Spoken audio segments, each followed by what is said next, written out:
front of you is a 10-gallon aquarium that is serving as my hospital tank. This is to introduce several new acquisitions. First, on your right, you'll see a little guy that is a Uaru.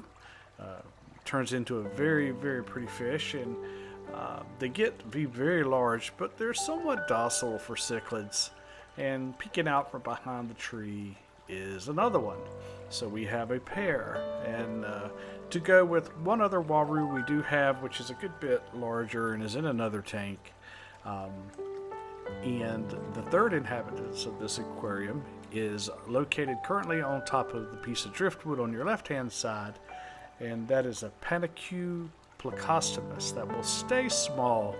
And generally, there are many different varieties of Plecostomus fish, and some get very large. They are a type of catfish, and this particular type of pleco is an omnivore.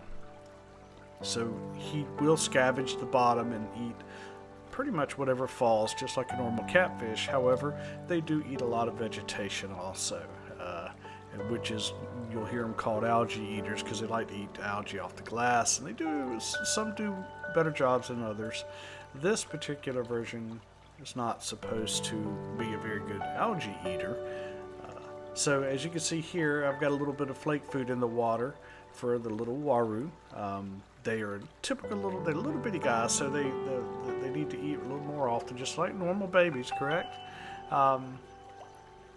And so they are omnivores also, but they do like heavy vegetables diet. So what I am trying out with them in this tank right now is some spirulina flakes. This is their first attempt. They're probably a little large for them here. But as we stand right now, we're getting ready to do a little bit of tank maintenance. I'm just going to walk you through that.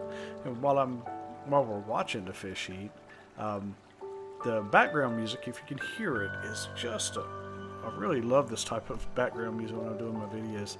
Is called Whispering Stream by Ease Jamie Jams. And must be nice just to be able to create this type of music. It's so soothing for me if you can hear it. I'm going to have it playing throughout the video on the background. So, but as the fish continue to eat, again, they are omnivores, but they like a large vegetable diet to have, and so that's why I'm trying to introduce the spirulina flakes, and they're trying to use it. So, well, they're trying to eat it and get used to it. I'm not sure if it's the size of the flakes here that's giving them an issue, or it's just a different taste. But these little guys are doing well. They're healthy. No outward signs of disease or problems. No outward signs of parasites at this time. Again, this is a hospital tank, and the purpose of this tank is to pre-treat the fish after you buy them before they go into a tank with another fish, and this prevents spread of disease the best you can, and the spread of parasites particularly. So what these little guys are being done is one, they're here for observation, and two, they're here to grow a little bit, of course, but also to be treated for parasites and any disease they may be carrying. So their current treatments are including general cure, which is an anti-parasitic treatment, and erythromycin, which is an antibiotic, and along with another medication called Icax.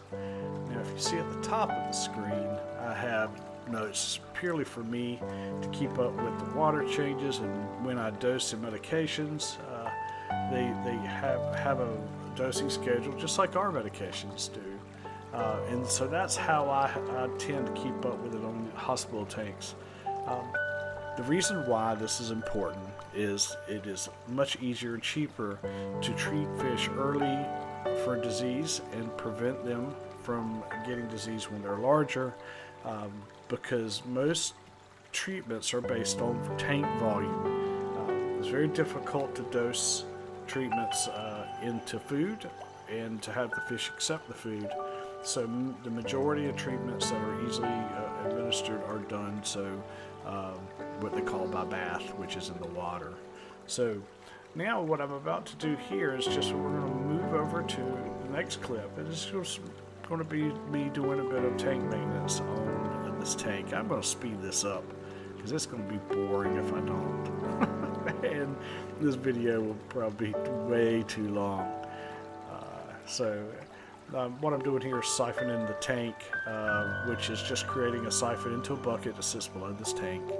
And the reason this is important to do is not only to clean the fish tank out of the fish waste out of the tank, but to also do a water change based on the medication that I've added. Now, one of those medications is General Cure, and that is an anti-parasitic treatment. So what happens is if there's external parasites, they fall off. They're only stunned, they're not killed. So you have to remove them from the water. Same is true for Icex. It's best to remove them from the water.